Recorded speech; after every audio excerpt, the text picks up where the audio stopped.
10th class. Good morning प्यारे बच्चों, good morning. कैसे हो बेटा? उम्मीद है कि सब स्वस्थ होंगे, अपना काम कर रहे होंगे। तो बेटा आपकी क्षितिज बुक है जो, इसमें पहले हमने एक कविता ही पढ़ी थी, दंत्रिक मुस्कान और फसल। इसके बाद वो काव्य खंड था, अब गद्य खंड पढ़ेंगे। तो आपको पहले भी मैंने बताया था कि हम कभी ग्रामर का काम करते हैं, कभी काव्य खंड करते हैं, कभी गद्य खंड, कभी कृतिका। तो आज हम क्षितिज में पाठ नंबर 15 स्त्री शिक्षा के विरोधी कुतर्कों का खंडन। पाठ का नाम क्या है? स्त्री शिक्षा के विरोधी कुतर्कों का खंडन।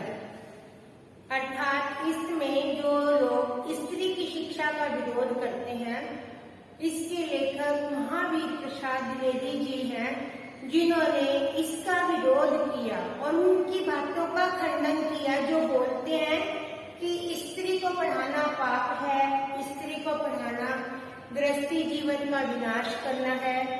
ऐसी बातों का उन्होंने खंडन किया कि प्राचीन काल में भी शकुंतला जैसी स्त्रियां पढ़ी लिखी थी। इस पाठ में उन्होंने बहुत सारे उदाहरण देकर अपनी बात को प्रस्तुत किया। तो बेटा आप अपनी पुस्तक निकाल लो, पेंसिल हाथ में रखो और लेसन शुरू करेंगे पढ़ना। वैसे बेटा यह पाठ आपके पाठ्यक्रम में इस बार नहीं है, फिर भी हम इसके बारे में हमें जानकारी होनी चाहिए कि आपकी पुस्तक में इस पाठ में क्या बताया गया। तो आप निकालो पाठ नंबर 15, पेज नंबर 105। पेज कौन सा है? 105। पेज निकालो बेटा 105। हम इसकी रीडिंग करेंगे, फिर कोई एक्टिविटी आपसे करवाएंगे इस पाठ की। स्त्री शिक्षा के विरोधी कुतर्कों का खंडन। बड़े शोक की बात है, शोक दुख। आजकल भी ऐसे लोग विद्यमान हैं, विद्यमान उपस्थित मौजूद संसार में ऐसे लोग आज भी हैं जो स्त्रियों को पढ़ाना उनके गृह सुख के नाश का कारण समझते हैं।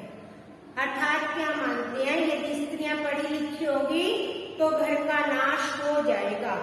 लोग भी वैसे नहीं, सुशिक्षित लोग, ऐसे लोग जिन्होंने बड़े बड़े स्कूलों कॉलेजों में शिक्षा पाई है, जो धर्मशास्त्र और संस्कृत के ग्रंथ साहित्य से परिचय रखते हैं।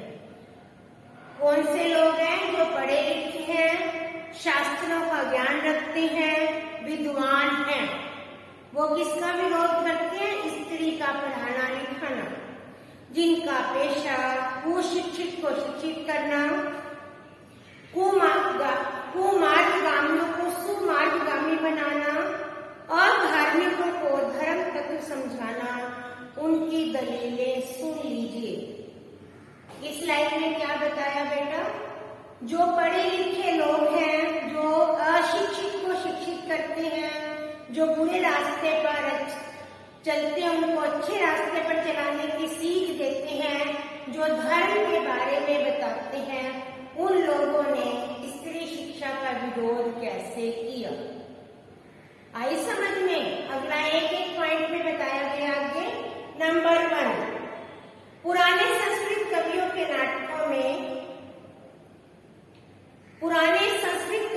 नाटकों में कुलीन स्त्रियों से अपढ़ों की भाषा में बातें कराई गई हैं। इससे प्रमाणित है कि देश में स्त्रियों को पढ़ाने की चाल नहीं थी। होती तो इतिहास, पुराण आदि में नियमबद्ध प्रणाली जरूर लिखी मिलती। क्या बताया कि संस्कृत के जो नाटक हैं उनमें स्त्रियों के अपढ़ होने की बात बताई।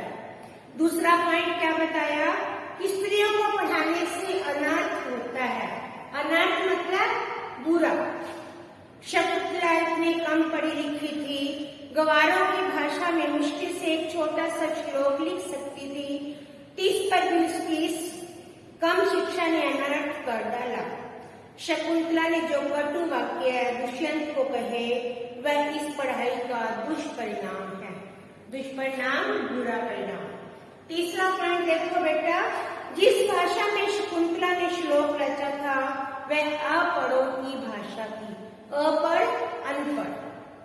अतएव नागरिकों की भाषा तो दूर रही, अपढ़ गवारों की भाषा पढ़ना स्त्रियों को बर्बाद करना है।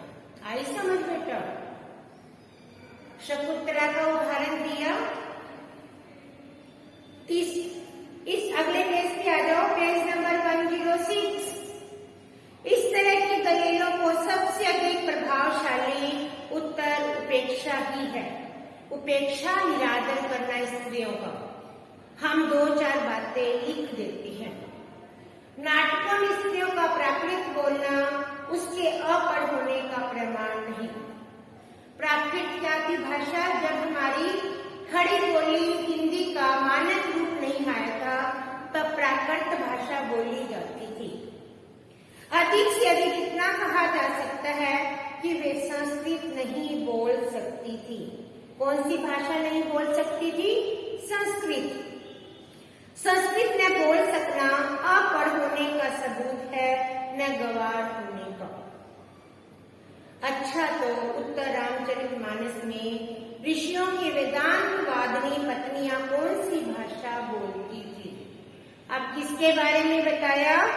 ऋषि मुनियों की पत्नियों की भाषा के बारे में। उनकी संस्कृत कोई गवारू संस्कृत थी। भवभूति, कालिदास के नाटक जिस जमाने के थे उस जमाने में शिक्षितों का समस्त समुदाय संस्कृत बोलता था। इसमें क्या बताया? भवभूति और कालिदास के बारे में कि उनके समय में प्राकृत बोलने वाली स्त्रियों बताने का साहस किया गया। आगे देखो, इसका क्या सबूत है? उस जमाने में बोलचाल की भाषा प्राकृत न थी। सबूत तो प्राकृत के चलन के ही मिलते हैं। प्राकृत यदि उस समय की प्रचलित भाषा न होती तो बौद्धों जैनियों के हजारों ग्रंथ तो लिखे जाते। बौद्धों और जैनियों के ग्रंथ कौन सी भाषा में लिखे गए? प्राकृत भाषा में। भगवान शाक्य मुनि उसके चेले प्राकृत भाषा में ही धर्म का उपदेश देते। बौद्धों के त्रिपिटक ग्रंथ, अंडरलाइन करो, बौद्धों का महान ग्रंथ त्रिपिटक की रचना प्राकृत में किए जाने का एकमात्र कारण यही है। उस जमाने में प्राकृत ही स्वसाधारण की भाषा थी, अर्थात उस समय में जो आम जनता भाषा बोलती थी वह प्राकृत भाषा थी। अतः प्राकृत बोलना और सीखना अपढ़ और अशिक्षित होने का चिन्ह नहीं। अब क्या बता दिया? संस्कृत बोलना और प्राकृत भाषा बोलना अनपढ़ होने का कोई सबूत नहीं है। जिस पंडित ने गाथा, सप्तशती, सेतुबंध, कुमारपाली आदि ग्रंथ प्राकृत भाषा में बनाए वे यदि अपढ़ और गवार थे तो हिंदी के प्रसिद्ध से प्रसिद्ध अखबार का संपादक इस जमाने में अपढ़ और गवार कहा जा सकता है। इसमें क्या बताया कि पुराने जमाने में जो पत्रिकाएं और पत्र निकलते थे वे भी प्राकृत भाषा में होते थे। हिंदी, बांग्ला आदि भाषाएं आजकल भी प्राकृत हैं। शोरसेनी, मागधी, महाराष्ट्री, पाली आदि भाषाएं उस जमाने की थी। प्राकृत पढ़कर भी उस जमाने में लोग उसी तरह सभ्य, शिक्षित, पंडित हो सकते थे। जिस समय हिंदी, बांग्ला, मराठी आदि भाषाएं पढ़कर इस जमाने में हम हो सकते हैं। हम इस जमाने में कौन कौन सी भाषाएं कर रहे हैं? हिंदी, बांग्ला, मराठी। अभी तो अनगिनत भाषाओं को संविधान में मान्यता दी गई। प्राकृत बोलना अपढ़ होने का सबूत है, यह कैसे माना जा सकता है? महावीर प्रसाद द्विवेदी ने क्या बताया, प्राकृत बोलना अपढ़ होने का सबूत है। यह बात हम कैसे मान सकते हैं? नहीं मान सकते ना, भाषा तो भाषा ही थी। जिस समय आचार्यों ने नाट्यशास्त्र संबंधी नियम बनाए थे, उस समय स्वसाधारण की भाषा संस्कृत नहीं थी। कुछ गिने चुने लोग ही संस्कृत बोल सकते थे। इसी से उन्होंने भाषा और दूसरे लोगों, स्त्रियों की भाषा प्राकृत रखने का नियम कर दिया था। लास्ट पैरा इसी पेज का। पुराने जमाने में स्त्रियों के लिए कोई विश्वविद्यालय नहीं था। विश्वविद्यालय किसको बोलते हैं? यूनिवर्सिटी को बोलते हैं। जैसे हमारे कुरुक्षेत्र में भी क्या है, यूनिवर्सिटी है। फिर नियमबद्ध प्रणाली का उल्लेख आदि पुराणों में न मिले, क्या आश्चर्य। उल्लेख उसका कहीं रहा हो पर नष्ट हो गया हो तो। पुराने जमाने में विमान उड़ते थे, बताए उनके बनाने की विद्या सिखाने वाला कोई शास्त्र। अब क्या बता दिया इसमें कि पुराने समय में भी विमान उड़ते थे, क्या उनको बनाने वाला कोई शास्त्र अलग है? नहीं।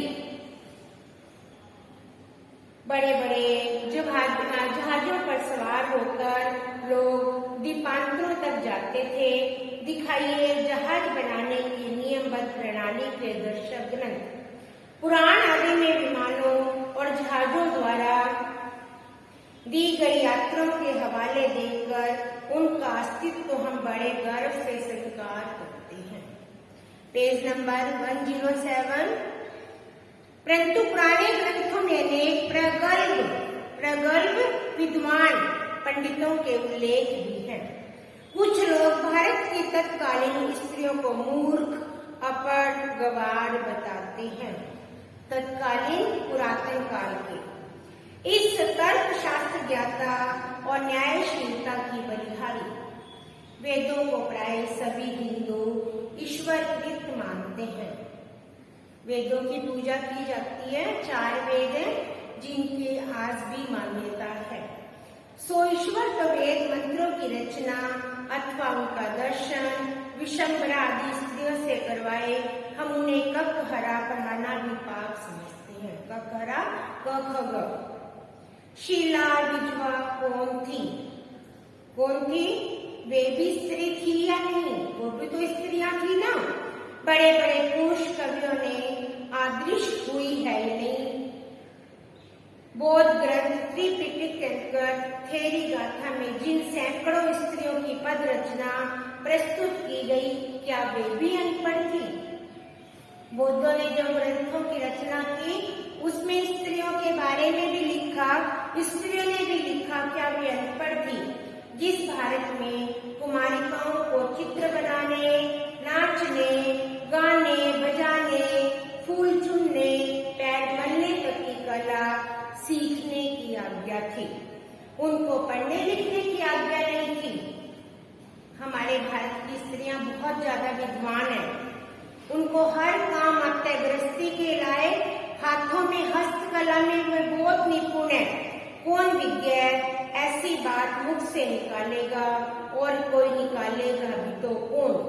अभी बेटा हम पेज नंबर 107 का फर्स्ट पैरा पढ़ेंगे और अगली कक्षा में हम अगला भाग पढ़ेंगे, ताकि आप लोग वीडियो को ध्यान से सुन सकें। इस पाठ में महावीर प्रसाद द्विवेदी जी ने स्त्री शिक्षा का विरोध करने वालों का खंडन किया है और उनके बारे में अनेक उदाहरण देकर इस बात को रखा है।